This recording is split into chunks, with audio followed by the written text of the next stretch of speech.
Cuaca hujan terus. Ini 5 cara ibu rumah tangga beberes rumah saat jemuran menumpuk. Sebelum lanjut, jangan lupa klik tombol subscribe, share, dan like ya.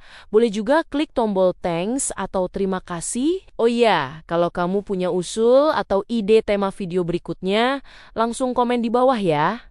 Makasih. Dan kita lanjut sekarang. Halo Bu Ibu semua. Semoga sehat dan bahagia terus ya. Pagi-pagi hujan lagi, suara air di atap sebenarnya menenangkan kalau kita tidak ingat satu hal kecil bernama cucian. Mata baru melek tapi pikiran sudah lari ke jemuran kemarin yang masih basah semua. Ember di kamar mandi penuh lagi dan entah kenapa hujan selalu datang tepat saat baju dalam jumlah paling banyak baru dicuci. Seolah-olah cuaca juga ingin ikut menguji kesabaran ibu rumah tangga. Rumah mulai terasa sempit bukan karena temboknya mendekat, tapi karena cucian nongkrong di mana-mana.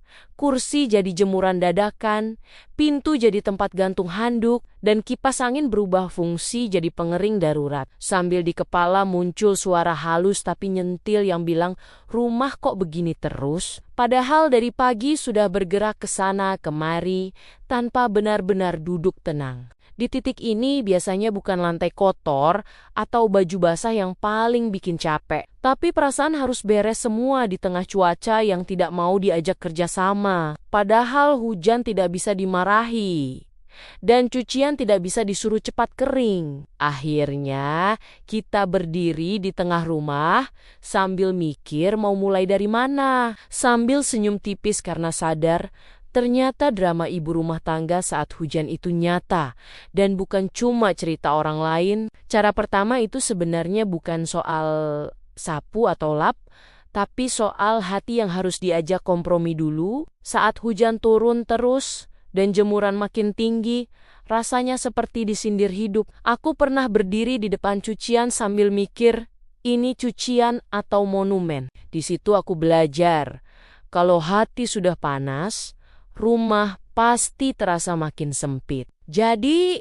aku biasakan berhenti sebentar, duduk, dan bilang ke diri sendiri kalau kondisi ini wajar. Hujan bukan salah kita, cucian numpuk juga bukan dosa besar. Saat pikiran sedikit lunak, tangan biasanya mau bergerak tanpa drama. Berdamai dengan keadaan juga, artinya berhenti membandingkan rumah sendiri dengan rumah orang lain. Kadang, habis lihat video rumah rapi di internet, kita jadi tambah stres. Padahal yang kita lihat cuma potongan rapi, bukan hujan deras dan jemuran mereka.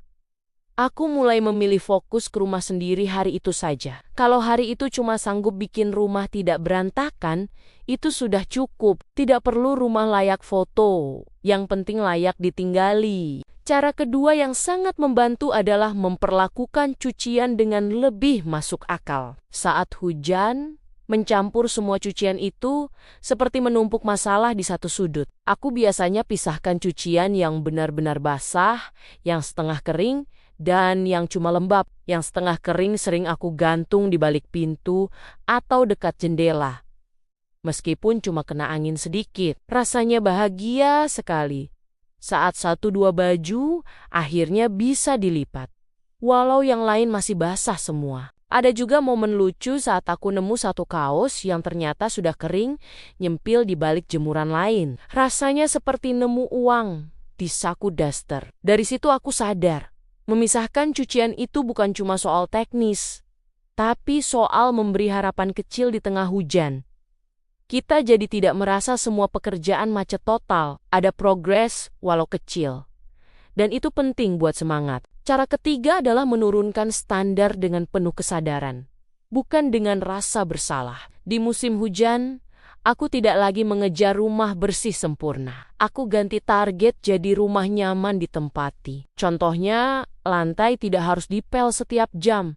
Yang penting tidak licin dan tidak lengket. Bau apek aku akali dengan buka jendela sebentar atau nyalakan kipas, bukan dengan panik membersihkan semuanya. Aku juga mulai memilih area mana yang benar-benar penting dibersihkan. Biasanya, tempat tidur dan tempat duduk, kasur dirapikan, sprei diganti.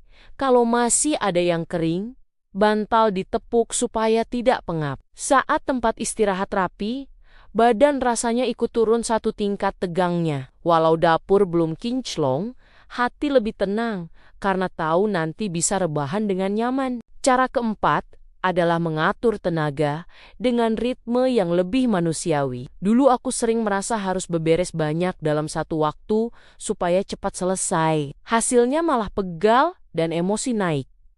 Sekarang aku lebih sering kerja sebentar-sebentar, 10 menit bereskan satu sudut, lalu duduk minum teh hangat sambil dengar hujan. Setelah itu lanjut lagi kalau badan sudah siap. Kadang aku cuma niat nyapu ringan, tapi berhenti karena hujan makin deras dan kepala ikut berat. Dulu aku akan marah ke diri sendiri karena merasa tidak produktif. Sekarang aku anggap itu sinyal badan minta pelan. Anehnya, dengan cara ini justru lebih banyak yang selesai karena aku tidak tumbang di tengah jalan. Dalam ritme pelan ini, aku juga belajar melibatkan anggota rumah tanpa drama. Tidak pakai ceramah panjang, cukup minta bantuan kecil. Tolong taruh sepatu di rak.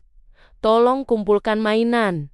Tolong tutup pintu biar angin masuk. Hal kecil seperti ini bikin rumah sedikit lebih tertata.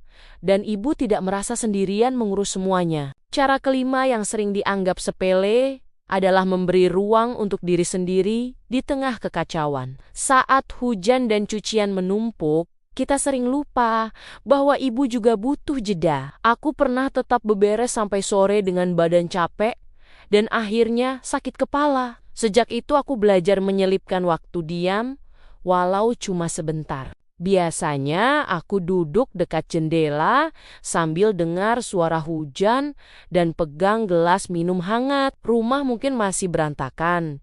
Jemuran masih penuh, tapi di momen itu aku izinkan diri sendiri berhenti. Ajaibnya setelah jeda singkat, pikiran jadi lebih jernih dan tidak terlalu sensitif. Memberi ruang untuk diri sendiri juga berarti tidak menyalahkan diri saat ada yang belum beres. Cucian hari ini bisa lanjut besok.